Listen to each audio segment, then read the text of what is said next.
Assalamu alaikum. Welcome back to my YouTube channel. Today our topic is isolation of bacterial colonies. इसमें हम सबसे पहले देखेंगे कि बैक्टीरियल कॉलोनीज़ जो हैं वो हम किस तरह प्रिपेयर कर सकते हैं, प्योर कल्चर क्या होता है और बैक्टीरियल कॉलोनीज़ प्रिपेयर करने के मेथड्स कौन कौन से हैं। तो सबसे पहले बात करेंगे हम प्योर कल्चर पे। प्योर कल्चर बेसिकली क्या होता है कि हमारे पास सिर्फ एक बैक्टीरिया है लैब में, सिंगल सेल है, ठीक है, सिंगल बैक्टीरिया है, उससे हम बना लें पॉपुलेशन ऑफ सेल्स। ठीक हो गया। तो ये जो पॉपुलेशन हमारे पास आएगी उसको हम क्या कहेंगे कि ये प्योर कल्चर है। और ये टेक्निक सबसे पहले किसने यूज़ की थी लैब में? रॉबर्ट कूच ने। उसने सबसे पहले एक सिंगल बैक्टीरियल सेल से बैक्टीरियल कॉलोनीज़ जो हैं वो डेवलप की थी।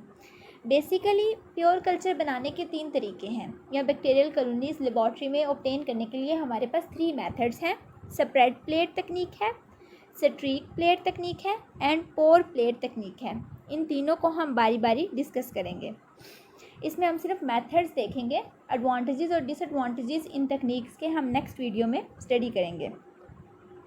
अब हम एक वर्ड यूज़ कर रहे हैं कि प्योर कल्चर क्या होता है कि सिंगल सेल से हमारे पास एक कॉलोनी बन जाती है, पॉपुलेशन ऑफ सेल्स बन जाती हैं। तो एक्चुअली कॉलोनी होती क्या है? कॉलोनी जो है ना, आप कह लें कि माइक्रो ऑर्गेनिज्म की सॉलिड मीडियम पे इस तरह ग्रोथ होती है जो हमें विदाउट माइक्रोस्कोप नज़र आ सके। लैब में हमें नज़र आती है ना पेट्री डिशेस पे बैक्टीरियल कॉलोनीज़ ग्रो की हुई, तो वो बेसिकली क्या होता है कि वो माइक्रोस्कोप की हेल्प से हम नहीं देख रहे होते, हमें वो नेकेड आई से नज़र आ रही होती हैं।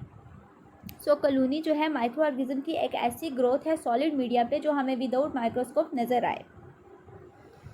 अब पहली तकनीक कौन सी थी? स्प्रेड प्लेट तकनीक। स्प्रेड का क्या मतलब होता है? फैला देना। यानी ये ऐसी तकनीक है जिसमें प्लेट पे जो कॉलोनीज़ हैं वो फैली हुई होंगी। अब हम ये किस तरह करते हैं? स्प्रेड प्लेट तकनीक एक्चुअली होती क्या है? हम क्या करते हैं कि एक स्पेसिफिक वॉल्यूम लेते हैं माइक्रो ऑर्गेनिजम्स का। उस वॉल्यूम में माइक्रो ऑर्गेनिज्म कितने होने चाहिए? 30 to 300 सेल्स होने चाहिए। यानी नंबर वेरी कर सकता है, कम से कम 30 सेल्स होने चाहिए और ज़्यादा से ज़्यादा 300 बैक्टीरियल सेल्स होने चाहिए। उसको हम डाइल्यूट कर देते हैं, कोई सॉल्वेंट यूज़ कर लेते हैं जैसे वाटर है। उसके बाद उस डाइल्यूशन को हम ऐड किस पे कर देते हैं? एगर प्लेट्स पे, और इवनली स्प्रेड कर देते हैं ग्लास रॉड की हेल्प से। उसके बाद ये जो स्प्रेड सेल्स हैं ये देखें कॉलोनीज़ में डेवलप हो गए हैं। अच्छा, अब नंबर ऑफ़ कॉलोनीज़ जो होता है ना वो डायरेक्टली इक्वल होता है नंबर ऑफ़ वायबल ऑर्गेनिज्म।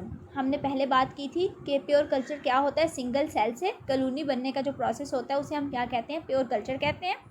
और स्प्रेड प्लेट में हम क्या करते हैं कि number of colonies directly equal होता है नंबर ऑफ़ वायबल ऑर्गेनिज्म के। देखें ना, एक ऑर्गेनिज्म है उसने एक कॉलोनी बनानी है, दूसरा ऑर्गेनिज्म है उसने दूसरी कॉलोनी, यानी 2 कॉलोनीज़ हो गई अगर 2 ऑर्गेनिज्म होंगी।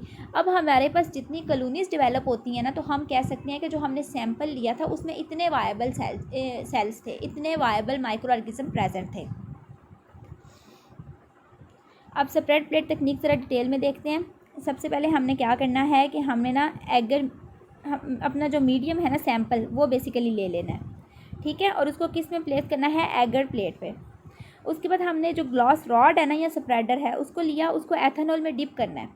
एथेनॉल में डिप क्यों कर रहे हैं? क्योंकि डिसइंफेक्ट करना है हमने उसको पहले। एथेनॉल पे डिप करने के बाद हमने उसको गर्म करना है, ठीक है।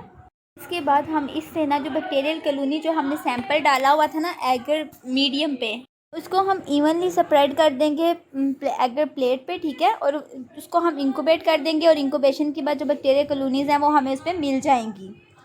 उसके बाद हम बात करेंगे स्ट्रीक प्लेट पे।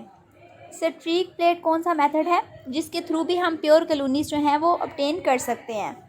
इसमें क्या होता है कि जो माइक्रोबियल मिक्सचर होता है ना उसको पहले एच पे ट्रांसफ़र किया जाता है, फॉर एग्जांपल यहाँ पे। उसके बाद लूप के साथ इसको स्प्रेड कर दिया जाता है फर्दर इस डायरेक्शन में, और इस दौरान कुछ जो ज़र्रे हैं वो ये नीचे भी गिर जाते हैं। ये देखें ना आप, सेपरेट हमारे पास डॉट्स की फॉर्म में कॉलोनीज़ आ रही हैं, तो ये जो है डेवलप हो जाते हैं न्यू कॉलोनीज़ में। स्ट्रीक प्लेट तकनीक कैसी होती है? इसमें भी हम क्या करते हैं कि हम ना माइक्रोबियल मिक्सचर जो है ना वो ले लेते हैं और एक कोने में डालते हैं, और ये स्पेसिफिक पैटर्न है जो हम लैब्स में यूज़ करते हैं। यहाँ पे आप देखें बैक्टीरियल कॉलोनीज़ आपको नज़र आ रही हैं। ये कौन सा बैक्टीरिया है? Staphylococcus orris. इसके बाद हम बात करेंगे पोर प्लेट मेथड की। पोर प्लेट मेथड किसी हद तक इनसे डिफरेंट है। और इसके थ्रू हम बेसिकली फंजाई जो हैं वो भी आइसोलेट कर सकते हैं। इसमें क्या होता है, पहले दोनों में हम ओरिजिनल सैंपल यूज़ कर रहे थे, लेकिन इसमें हम क्या करते हैं, ओरिजिनल सैंपल की डाइल्यूशन कर लेते हैं।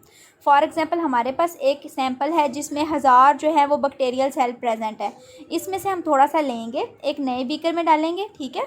यूजुअली हम 1 ml ले लेते हैं और 9 ml जो है वो वाटर ऐड कर लेते हैं।